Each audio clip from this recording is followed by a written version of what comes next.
Hi everybody, welcome back to Vanessa's van life journey. How are you guys doing today? I am here to talk about my solar system and my connection and what all you need, and hopefully you can learn from this video on how to size your electrical system and what size controller you're gonna need for the solar that you're gonna have on top of your van. So I just discovered that this BougeRV 60 amp solar controller is too small for my system, so I am going to need a larger controller, and I'm going to explain that to you guys. But for a system that's going to be smaller than mine, if you're going to have 600 watts of solar or less on top of your vehicle, the 60 amp is going to be plenty enough. I would suggest, if you're going to plan on adding to your solar array in the future, go ahead and get a bigger controller to begin with. One that you can afford, but bigger than what you actually need.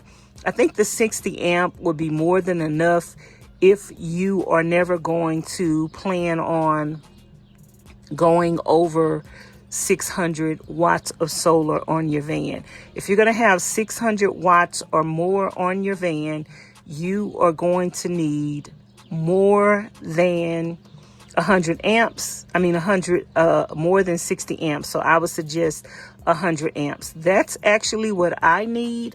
I have 900 watts of solar on the top of my van, and I need 100 amps of, I could get away with 80 amps, but I actually need 100 amps for room to grow. And if the wattage ever spikes when you're in places and you're going to have more heat, sometimes it spikes, so you just want to give a little extra security in there. So let's talk about my solar system. We have 4 100 amp hour batteries that total 400 amp hours. They're 100 amp hours a piece. 4 batteries, 100 amp hours a piece. That totals 400 amp hours. These are lithium batteries. And we have one MPPT solar controller, 60 amps. And we have a 300 BougeRV pure sine wave inverter, 3000. Did I say 300? 3000 watt inverter. This right here is my disconnect switch and my input from my solar. So my solar is coming in here, and with this switch right here, I can turn my solar off and on, which I have it off right now. And I'm going to turn it on, and I'm going to show you guys. When I turn it on, I get an error message on my controller, which is E10.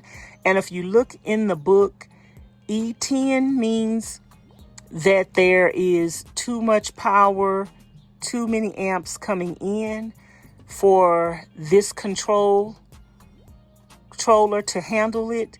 And you don't want too many watts to come in or too many amperage to come in, because you can damage this and you can also damage your battery. So basically, when I look up this error message, it tells me to turn my solar off. And with this disconnect switch, it makes it so easy to turn my solar off. Now you're going to see that message is going to go away. This little thing up here is also telling me that there is an error message. So now that I've turned my solar off, my solar is not coming in here anymore. But this is the current state of my batteries. So what I would have to do if I wanted to use this solar controller is I would have to disconnect one of my batteries from one of my solar panels from my array to make it 600. If I had 2 panels connected, which would be 600 watts, I could use this particular controller. But I don't want to get up on my van. I don't want to disconnect my solar panels. I want 900 watts of solar to come in. So that means I am going to have to switch out this controller, which is a 60 amp. I'm going to have to switch it out for 100 amp. So that way it could accommodate the 900 watts of solar that I have coming in.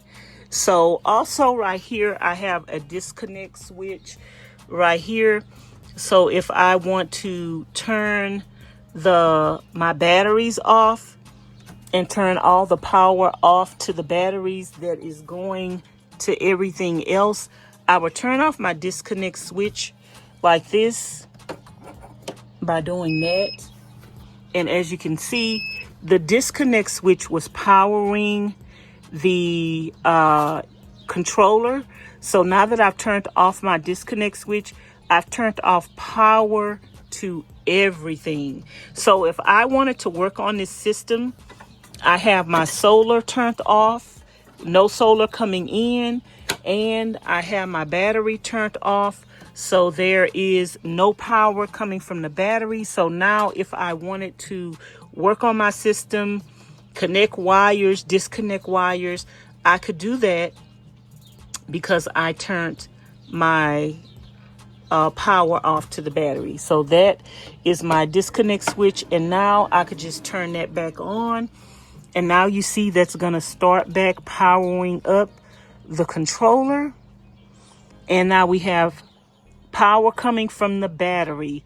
But right now, I don't have any power going into the battery. So if I was to use my battery, my solar right now, if I had something plugged in, it would be pulling juice out of my batteries, depleting my batteries, but no power would be coming in because I have my solar turned off, because this solar panel, because this controller is not able to handle 900 watts of solar coming in. So basically I have to turn my whole system off until I get 100 amp controller. But if you guys have less than 100, if you guys have less than 600 watts of solar on your vehicle, this 60 amp controller would be great and give you room to grow. So I would definitely recommend 60 amps.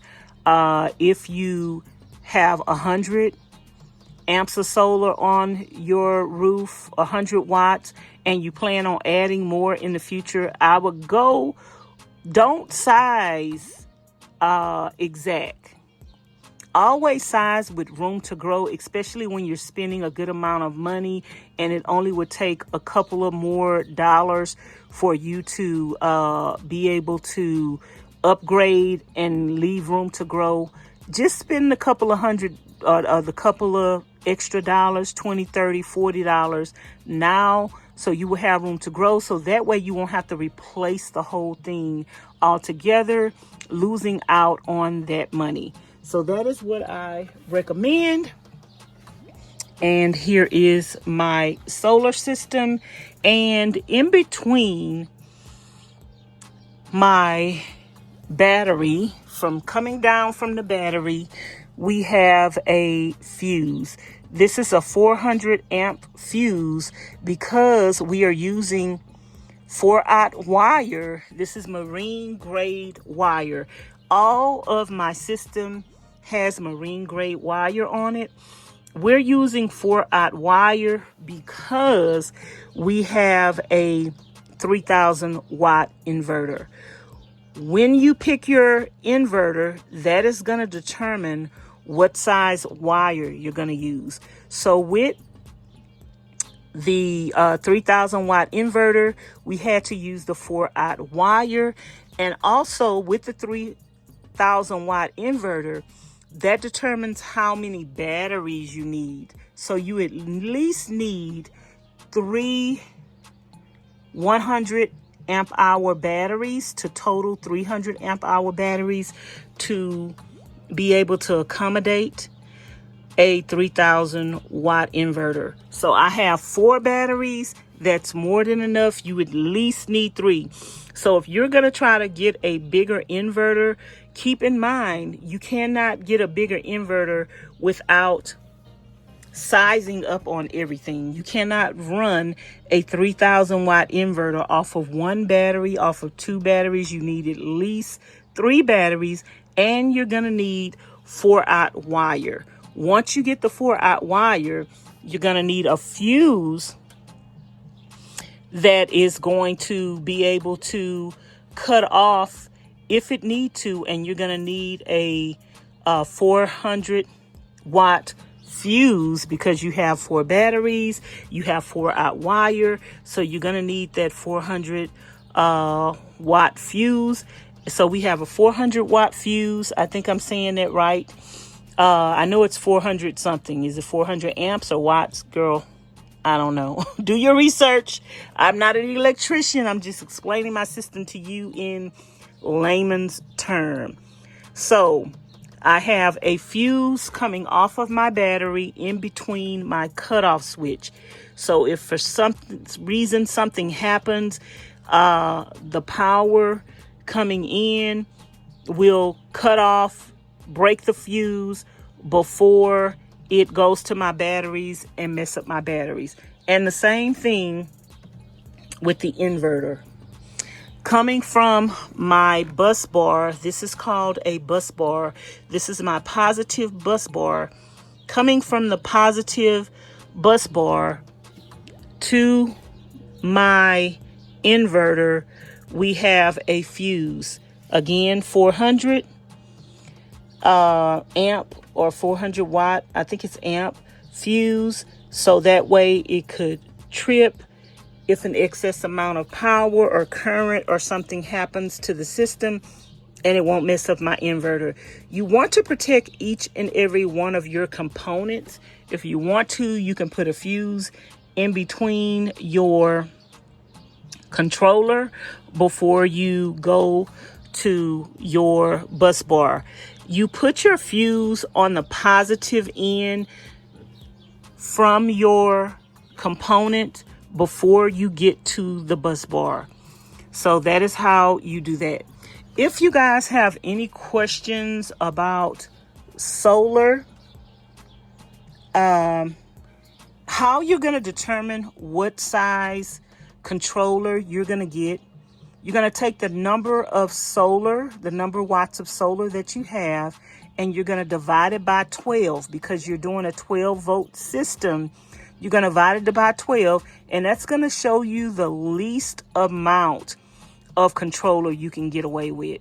So for 600 watts of solar, divide that by 12, that gives you 50. So I will at least need a 50 amp controller. So me sizing up and going to a 60 amp will give me room to grow and add some more solar on. And if you already have 600 watts of solar on your vehicle and you are thinking about adding more in the future, then in that case, I would go ahead and go with a 100 amp controller. But if you're never planning on having more than 600 watts of solar, I would say getting a 60 amp controller would be more than enough, giving you room to grow. If you have 100 watt of solar on your vehicle and you want to add 2 more 100 watts of solar, that would give you 300 watts. A 60 amp controller would definitely be able to handle that. When you start getting a 20 amp, a 30 amp, or a 40 amp, that might not give you room to grow for what you want to do in the future. But if you get a 60 amp, that would definitely be able to handle up to 600 watts of solar. So anyway, you guys, I hope this video has been helpful to you.